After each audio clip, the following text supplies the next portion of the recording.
வணக்கம். ஜவை இஜட் from Jawadhu Vattipudur. Power writer அப்படிங்கிற அந்த யூடியூப் சேனல் மூலமாக உங்களை மீண்டும் சந்திப்பு ரொம்ப மற்ற மகிழ்ச்சி. அத்தோட எங்கள் சேனலை சப்ஸ்கிரைப் பண்ணுங்கள், பெல் பட்டன் அழுத்த மறந்துடாதீங்க. அத்தோட எல்லாத்துக்கும் ஷேர் பண்ணுங்கள்.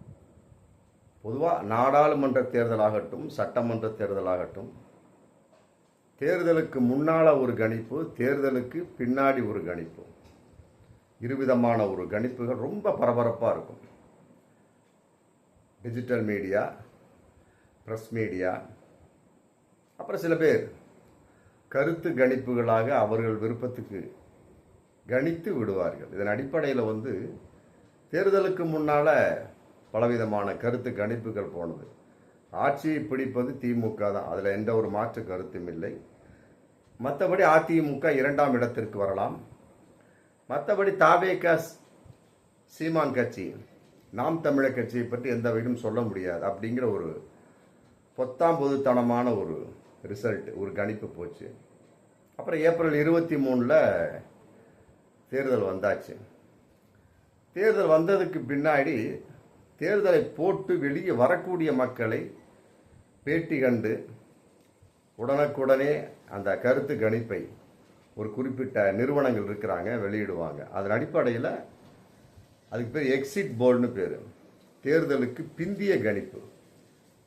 அது ரொம்ப தத்ரூபமாக நேச்சராக இருக்கும்.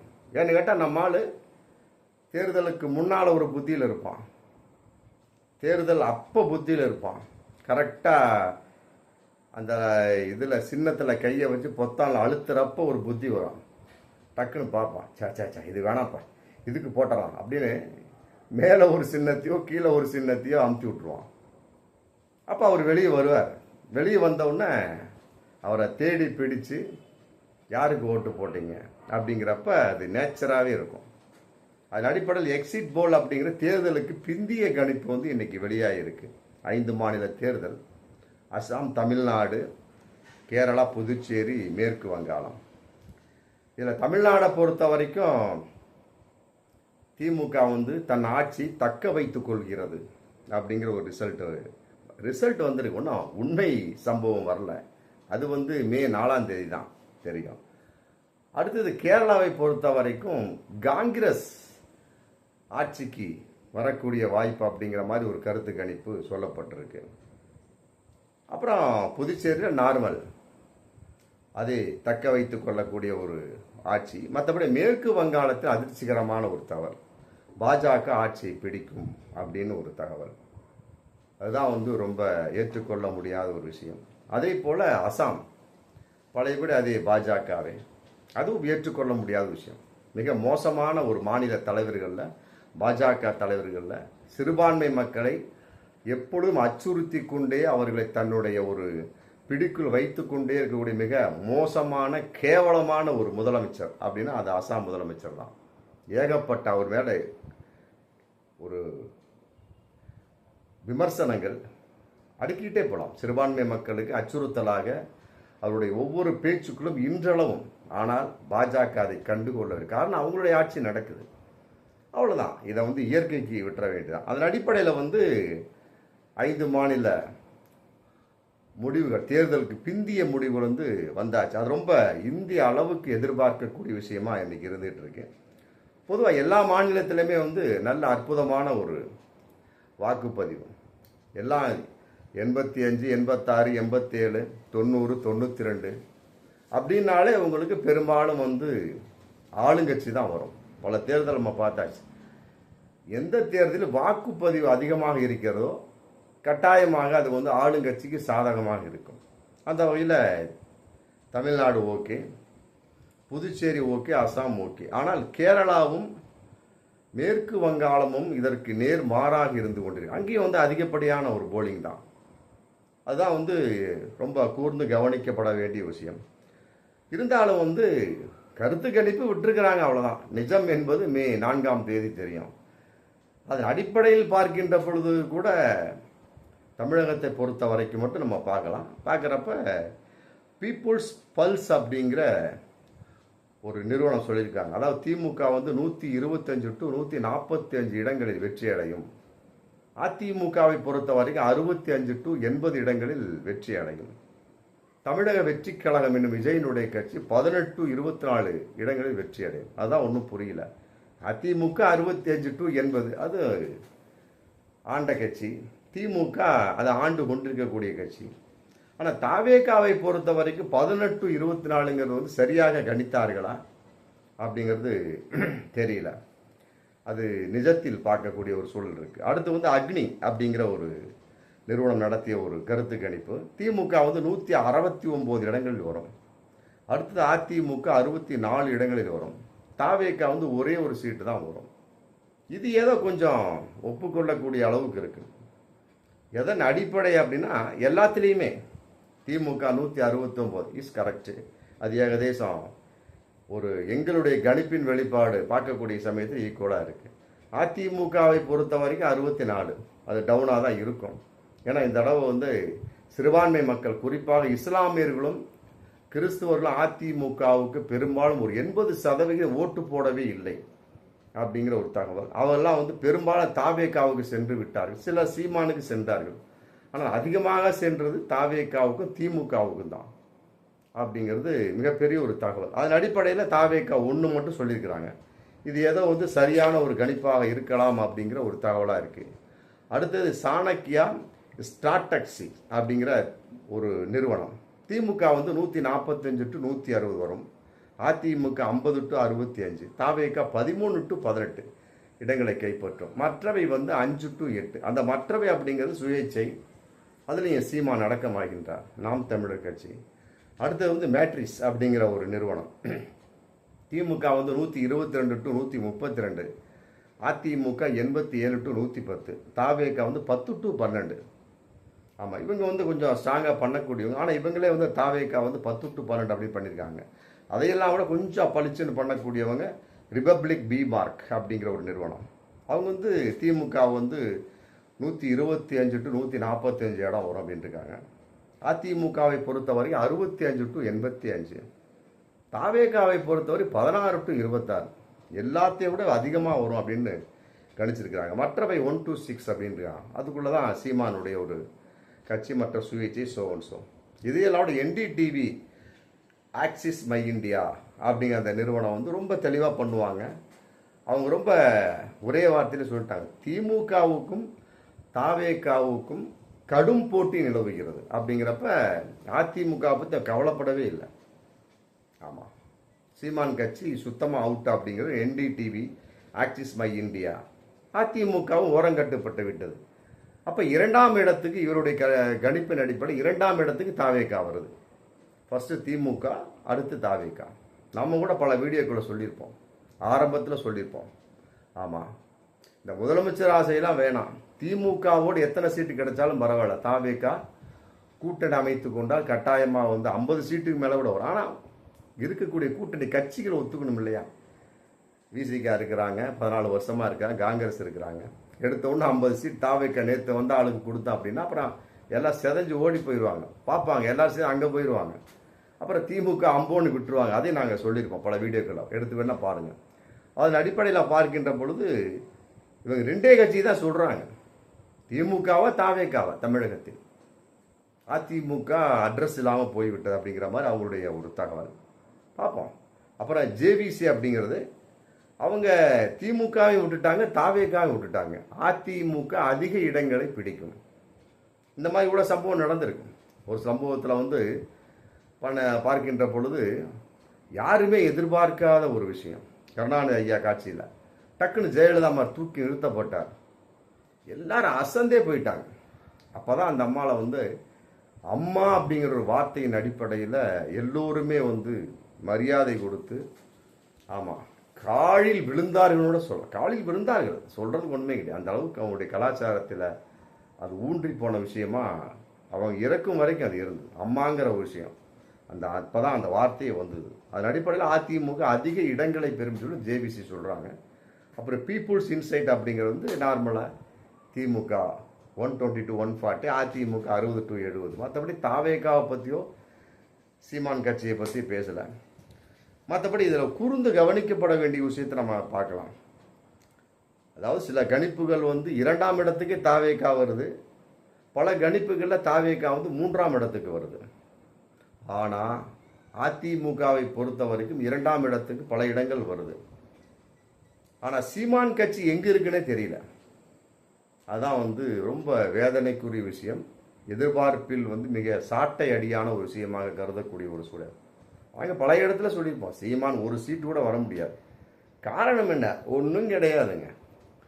கட்சின்னு பேர், அரசியலுங்கிற பேரில் எல்லாம் பிரிஞ்சு நாசமாக போய் கிடக்குது. சாதி, இனம், மொழி, மதம். ஆமாம், அப்புறம் இவர் தமிழ்னு பிரிச்சுட்டு உட்காந்துருக்கார் சீமான். மற்றவங்க திராவிடம் அப்படிங்கிற ஒரு கான்செப்ட் அப்படிங்கிறப்ப அது தனியாக பிரிஞ்சு போயிடுது. திராவிடத்துக்கு சேர்ந்தவன் வந்து சீமானு ஓட்டு போட மாட்டான். தமிழ் அப்படிங்கிற கான்செப்ட் உள்ளவன் தான் ஓட்டு போடுவான். திராவிடனும் தமிழ் கான்செப்ட் இருக்கு, ஆனால் தமிழில் இவர் திராவிடத்தை ஒத்துக்க மாட்டாராம். அதனால் வந்து என்ன பண்ணுறது, வா அப்படி சக்கையாக புழிஞ்சு இவரை தனியாக ஒதுக்கக்கூடிய சூழல். அதன் அடிப்படையில் நாங்கள் கூட்டணியே வரமாட்டோம். எல்லாமே திராவிட கழகம் இருக்கு, அப்படிங்க நாங்கள் எதுக்கு கூட்டணிக்கு வர்றோம்? நாங்கள் தனித்து தான் நிற்போம் சொல்லிட்டு அப்படி தனித்து எந்த அளவுக்கு முடிவெடுக்கிறாரோ அந்த அளவுக்கு சீமான் ஒரு சீட்டு கூட வர முடியாது. தாவேக்கும் அதே மாதிரி தான். இதெல்லாம் இப்படியே அவங்க சொல்கிறதே உண்மையாகவே இருக்கட்டுமே. அதிகப்படியாக சொன்னக்கூடிய சமயத்தில் பார்க்கின்ற பொழுது அந்த இது தாவேக்கா, சாணக்கிய ஸ்டாட்ரஸ், மற்றபடி வந்து ரிபப்ளிக், பி மார்க், பிரஜா போல்டு எல்லாம் அவங்களாம் ரொம்ப கம்மியாக தான் சொல்லியிருக்கேன். பிரஜா போல்டு வந்து 148 168 திமுக, அதிமுக 61 to 81, தாவேக்கா 1 to 9 அப்படின்னு சொல்லியிருக்காங்க. ஆனால் ரிபப்ளிக், பி மார்க், மற்றபடி சாணக்கியா, ஸ்டாட்டஸ் அதெல்லாம் மேற்கு ஏகதேசம் ஒரு 26 வரைக்குமே வரக்கூடிய ஒரு சூழல் அப்படிங்கிற மாதிரி தெரியுது. அதன் அடிப்படையில் அவ்வளோதான் வர முடியும். அவன் ஆட்சி தான் பிடிக்க முடியாது. ஆட்சியை பிடிக்கக்கூடிய சமயத்தில் இருக்கும் பட்சத்தில் கூட பற்றாக்குறைக்கு தொங்கு நாடாளுமன்றம் அமையுமா அப்படிங்கிற ஒரு கான்செப்ட் வரக்கூடிய சமயத்தில் தான் தாவேக்காவுடைய இடங்கள்லாம் வந்து ஆமாம் எம்எல்ஏ அந்த இது சேவைப்படும் ஒழிய மற்றபடி வந்து தனிப்பட்ட ஒரு மெஜாரிட்டி அப்படிங்கிறப்ப கட்டாயமாக இருக்க முடியாது. ஆக இந்த ஒரு தேர்தலில் இப்போதைய எக்ஸிட் போல் சம்பந்தப்பட்ட தேர்தலுக்கு பிந்திய கணிப்பின் அடிப்படையில் கட்டாயமாக தொங்கு சட்டமன்றம் கிடையாது அப்படிங்கிறது தெரியுது. ஆமாம், அது ஒரு வகையில் பாராட்டக்கூடிய விஷயம்தான். ஆமாம், மற்றபடி எத்தனை சீட்டு வந்தாலும் சரி, அதிமுக ஆமாம் தாவேக்கா அப்படி கூட்டணி வச்சாலுமே கூட உங்களுக்கு அதிமுக 85 வரட்டுமே, தாவேக்கா வந்து 25 வந்தாலுமே உங்களுக்கு 110 வந்துருச்சு. ஆமாம், மற்றபடி வரணும் இல்லையா, அது ஒரு கான்செப்ட் இருக்குது. இதில் வந்து ரொம்ப கூர்ந்து கவனிக்கப்பட வேண்டிச்சு அதிகப்படியான ஒரு இடம் அப்படிங்கிற ஒரு கான்செப்ட் வரக்கூடிய சமயத்தை திமுக வந்துருச்சு அப்படின்னு. அதுக்கு தான் வந்து இது ஸ்டாலின் வந்து ரொம்ப போராடினார். விசிகெல்லாம் வந்து இரட்டை இலக்கத்தில் கேட்டாங்க, தேமுதிக கொஞ்சம் அதிகமாகவே கேட்டாங்க, மற்றபடி வேறு கட்சி அதிகமாக கேட்டாங்க, கம்யூனிஸ்ட் எல்லாம் இதாக நிலைமை போயிட்டுருக்கு. கொடுக்கறத வாங்கிக்க போட்டு எல்லாத்தையும் சென்சார் பண்ணி கொடுத்து அவங்க தனிப்பட்ட ஒரு மெஜாரிட்டிக்காக வந்து அதிகமாக வச்சுக்கிட்டாங்க. அதன் அடிப்படையில் வந்துச்சுன்னா திமுக தான், அதில் மாற்று கருத்தே இல்லை. என்னதான் கூட்டணிங்கிற ஒரு விஷயம் வந்தாலுமே அது லைட்டாக முட்டு மோதும் பாருங்கள், அது ஒரு பிரச்சனை ஏற்படும். மே 5ஆம் தேதி 6ஆம் தேதி ஸ்டார்ட் ஆயிடும். நம்ம எல்லாம் ஒன்றா சேர்ந்தா நம்ம தனியாக எனக்கு வந்து முதலமைச்சர், உதவி முதலமைச்சர், உனக்கு முதலமைச்சர் அப்படிங்கிற மாதிரி ஒரு கான்செப்ட். அதற்கு வந்து விஜய் ஒப்புக்கொள்ள வேண்டும். அதுக்கு கூட ஒத்துக்குவாங்க. பாஜக வந்து எடப்பாடி மண்டையில் ஒரு அடியை போட்டு, இந்தாப்பா நீ சும்மா கடை, விஜய் தான் முதலமைச்சர், எடப்பாடி நீ துணை முதல்வர், முடிஞ்சு போச்சு, நாங்கள் சைடில் இருந்து தூக்கிடுறோம், அவ்வளோதான். இப்படி ஒரு நிலை வந்தது அப்படின்னா நல்லா புரிஞ்சுக்குங்க, தொங்கு நாடாளுமன்றம் அமையக்கூடிய ஒரு சூழல் ஏற்பட்டு அதிகப்படியான ஒரு இடங்கள் திமுக வந்துமே கூட கூட்டணிங்கிற ஒரு கான்செப்டில் அதை விட அதிகமாக திமுகவை விட அதிமுக, தாவேக்கா, மற்ற சீமான் சோன்ஸோ, சீமான் சேர்வாரான்னு தெரியல, மற்ற சுயேட்சை சோன்ஸோ வரக்கூடிய சமயம் சேர்ந்தான்னு வைங்களேன், அவங்க வரக்கூடிய ஒரு கூட்டணி ஆட்சி வரக்கூடிய ஒரு சமயத்தில் கட்டாயமாக இதுதான் நடக்கும். தாவேக்கா விஜய் வந்து முதலமைச்சர், அதிமுக எடப்பாடி வந்து துணை முதல்வர், மற்றதெல்லாம் வந்து பாஜக ஆமாம் சட்டசபை இருந்துக்கிட்டு எதிர்கட்சியாக தன்னுடைய வீர ஆவேசத்தை காட்டுவாங்க. அப்படி கொஞ்சம் கொஞ்சமாக எப்படி இருந்தாலும் சரி அதிமுக ஆட்சி அமைக்காமல் 2வது 3வது இடத்துக்கு வந்தாலும் சரி, முதலிடத்துக்கு வந்து துணை முதல்வர் போஸ்ட்டுக்கு வந்தாலுமே சரி, கட்டாயமாக பாஜகவால் அதிமுக அழிக்கப்படுவது உறுதி. அதில் மாற்று கருத்தே கிடையாது. இதுக்கு முன்னால் உதாரணங்கள் இருக்குது, பீகார் இருக்குது, மகாராஷ்டிரா இருக்குது, அடிக்கிட்டே போகலாம். அதனால் வந்து கட்டாயமாக தேர்தலுக்கு பின்னால் இந்த கணிப்புகள் எந்த அளவுக்கு உண்மையோ நமக்கு தெரியாது. ஆனால் தேர்தலுக்கு பின்னால் இந்த கணிப்பு மட்டும் 100க்கு 200% உண்மை. என்ன உண்மை அப்படின்னா, அதிமுக பாஜகவால் அழிக்கப்பட்டுவிடும். எடப்பாடிக்கு ஒரு எம்பி பதவி கொடுத்து நீ மேலே போப்பா, மற்றதை நாங்கள் பார்த்துக்கிறோம். ஏன்னா போன வாரமே ஒரு நியூஸ் வந்தாச்சு. ஆமாம், மற்றபடி வந்து கொங்கு நாட்டில் ஒரு ஆளை பிடிச்சி வச்சுருக்கிறாங்களாம், அதிமுக முன்னாள் அமைச்சர். ஆமாம், அதன் அடிப்படையில் வந்து பேரை சொல்ல விரும்பலை, வரட்டுமே. அதனால் வந்து எடப்பாடி வந்து எம்பி பதவிக்கு அமுச்சு ஓட்டு போட்டு அவர் தலைமையில் கொடுத்துட்டோம்னா வேலை முடிஞ்சுது. அப்புறம் அண்ணாமலை டாட்டா டாட்டா டாட்டா டாங் அவர் உள்ளே வருவார். எடப்பாடி அங்கே அமிச்சாச்சா, முடிஞ்சு போச்சு. அதன் அடிப்படையில் பார்க்கின்ற பொழுது கட்டாயமாக அதிமுக சுவாகா, கபலீகரம் செய்யப்படும். மற்றபடி வந்து பாஜக முதுகிலேறி அவங்க ஆட்சி தான். இப்போ மட்டும் என்ன வாழுது? அதிமுகவை பொறுத்த வரைக்கும் சுய புத்தியோடு இருக்கின்றார்களா? எடப்பாடியை பொறுத்த வரைக்குமே சுய புத்தி கிடையாது. எல்லாமே அவர் பையன் தான் இயக்கிறார். ஆமாம், அவர் பையன், மூத்த பையன் இருக்கிறார், மருமகன் எல்லாமே இயக்கிட்டு இருக்கிறாங்க. அப்படி இருக்கக்கூடிய சமயத்தில் இப்போவே அவருக்கு சுய புத்தி வேலை செய்யலை. தேர்தலுக்கு பின்னால் சுத்தம் வாஷ் அவுட் அதிமுக. ஆமாம், கொங்கு மண்டலத்தில் ஒரு நபரை பார்த்து வச்சாச்சு, அவரை தூக்கி பொதுச் செயலாளரை போட்டு எடப்பாடியை தூக்கிட்டு போயிடுவாங்க. முடிஞ்சு போச்சு. அதிமுக அப்புறம் கோவிந்தா திமுக தான், முடிஞ்சு போச்சு. அதன் அடிப்படையில் திமுக கட்டாயமாக வரும் என்பது கணிப்பின் வெளிப்பாடு. இதில் இன்னொரு விஷயத்தை பார்க்குறப்ப சீமான் எங்கே இருக்காருன்னு தெரியல. ஆமாம், பார்ப்போம். இப்போயே வார்த்தையை விட முடியாது. விட்டோம் அப்படின்னா என்ன சொல்ல முடியும்? ஒன்றுமே கிடையாது. இனி வரும் தேர்தலில் கூட்டணிங்கிற ஒரு விஷயம் தான் சீமான் எடுக்கணும். தனித்து எடுத்து அப்படின்னாருன்னா கட்டாயமாக அந்த கட்சி வந்து உள்ளே யாருமே இருக்க மாட்டாங்க, எல்லாம் ஆளாக பிச்சுக்கிட்டு போயிடுவாங்க. தாவேக்கா கொஞ்சம் ஸ்டெப்பு ஜாஸ்தியாக தெரிகிற மாதிரி இருக்குது, எல்லோரும் தாவேக்கா வந்துடுவாங்க, முடிஞ்சு போச்சு, அவ்வளோ.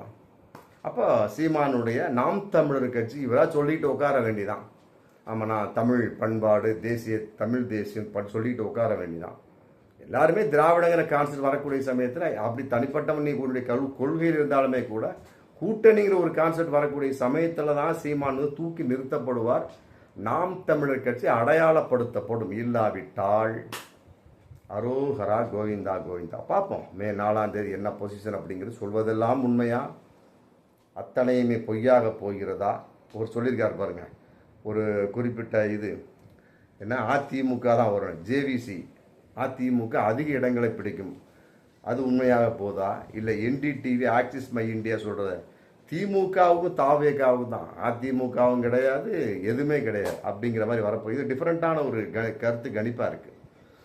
ஆமாம், பார்க்கலாம். என்றாலுமே கூட உஷாரான ஒரு திமுகவுக்கு நாம் சொல்லக்கூடிய டிப்ஸ், இனி வரும் காலங்களில் ரொம்ப தெளிவாக இருக்கணும். திமுக செய்கிறாங்க, ஏகப்பட்ட விஷயங்கள் பயங்கரமாக செஞ்சிட்ருக்கிறாங்க. இன்னும் அதிகப்படியாக செஞ்சு அவர்களுக்கு பின்னால் எந்த கட்சியும் ஆமாம் வந்தாலும் கூட எதிர்கட்சி மற்றபடி வந்து ஒரு கேள்வி கேட்க முடியாத ஒரு டம்மி கட்சியாக ஆறக்கூடிய சூழல் அப்படிங்கிறது அவங்களுடைய ஒரு இதுதான்.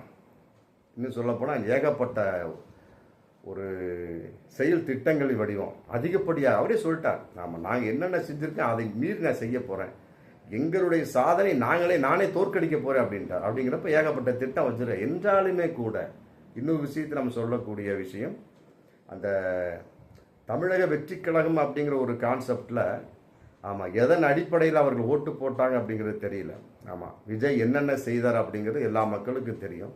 அதை மீறி இந்த தற்கூரிகள், சில்வாண்டு குஞ்சுகள், அணில் குஞ்சுகள் என்னத்தையோ ஒன்று. ஆமாம், இந்த சில பெண்கள் சொல்கிறாங்க இல்லையா, நான் வந்து விஜய்க்கு தங்கச்சியாக இருப்பேன், அக்காளாக இருப்பேன், சில சமயங்களில் பொண்டாட்டியாக கூட இருப்பாங்க. அந்த மாதிரி பல பெண்கள் போட்டிருப்பாங்க போல இருக்கு. நம்ம சில பெண்கள் சொல்கிறாங்க பாருங்க, விஜய் தாங்க முதலமைச்சர், இல்லைன்னா நானும் என் குழந்தையை தற்கொலை செய்து கொள்ளும். அப்படிப்பட்ட பெண்கள் தான் நிறையா போட்டிருக்கிறாங்க. இதில் குறிப்பாக வந்து பெண்கள் அதிகமாக தாவேக்காக போட்டிருக்கிறார்கள்.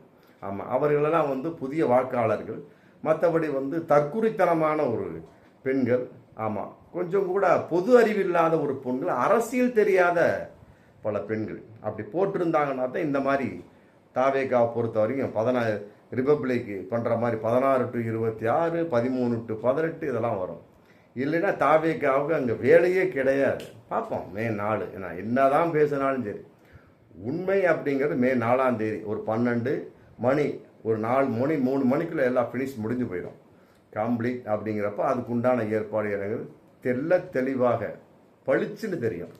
அந்த ஒரு ரிசல்ட்டு தான் வந்து கடைசியாக தமிழக சட்டமன்றத்தில் பேசப்படக்கூடிய விஷயமா இருக்குது. அது எந்த கட்சி அப்படிங்கிறத நம்ம பார்ப்போம் மீண்டும் அடுத்த வீடியோ. நன்றி.